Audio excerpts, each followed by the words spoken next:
Hey there, and welcome to this week's Sunday Musings, where every week I spend a little time talking about something that's been on my mind. I also write a weekly blog hosted on Medium. The link to that is right here. I invite you to take a look, check it out. The information there is similar to what I talk about here, but always a little bit different, and often there are additional resources. I would also love to have a conversation with you about your thoughts on this. So leave me a message or wait till the end of the video and find a link to my calendar and find some time so we can have a conversation. So this week, I really want to talk about intentions, choices, and nurturing growth and fostering development in others.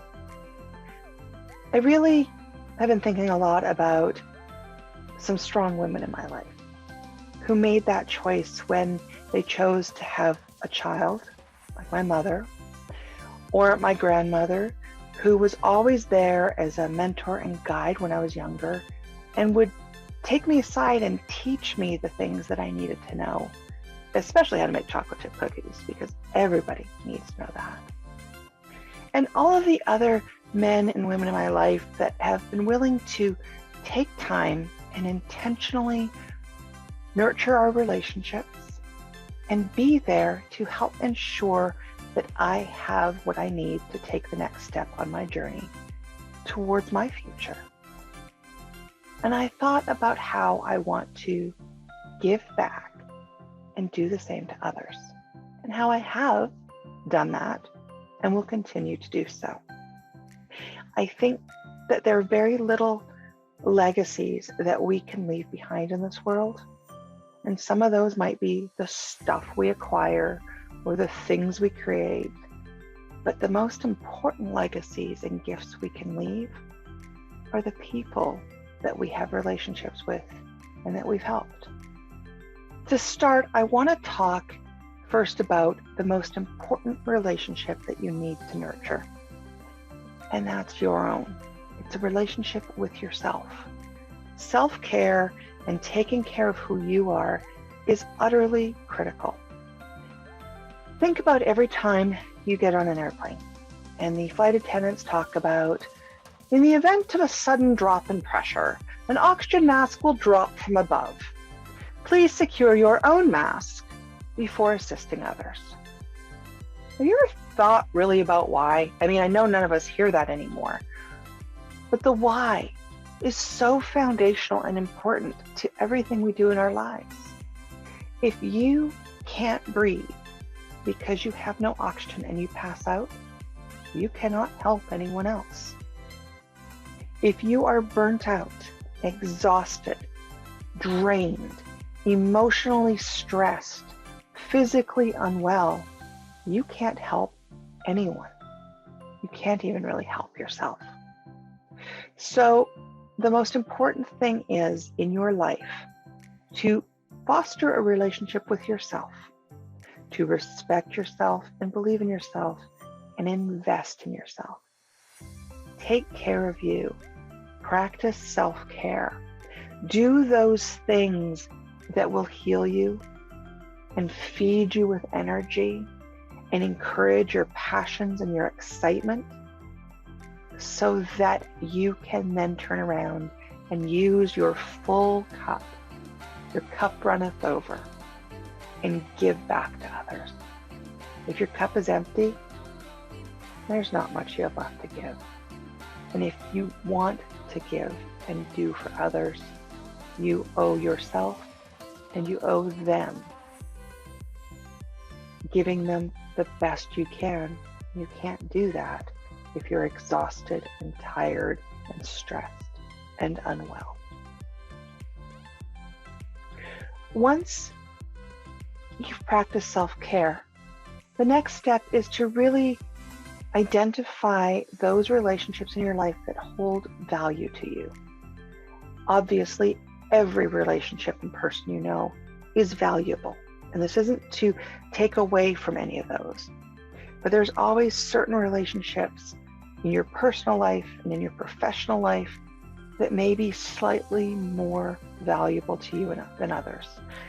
They may feed you and provide you with that energy and that sense of safety and well-being. They may be challenging you and feeding your energy by constantly pushing you to do better. They could be those you love, like family, friends, children, parents. They could be coworkers. They could be your mentors. Any of those relationships. Work in the community if you're religious and the head of your order. Those are all valuable relationships to you. Nobody gets to tell you which relationships should be placed in that value list. But once you find those relationships that are helpful to you, supportive of you, and important and valuable to you, you should then invest in nurturing them. You can rarely just throw a bunch of seeds in the dirt and hope that a garden will grow. You need to spend time tending the earth, planting the seeds, watering and feeding them, removing the weeds, and continuously growing them and nurturing them and working with them so that they grow to be healthy and plentiful and bear fruit.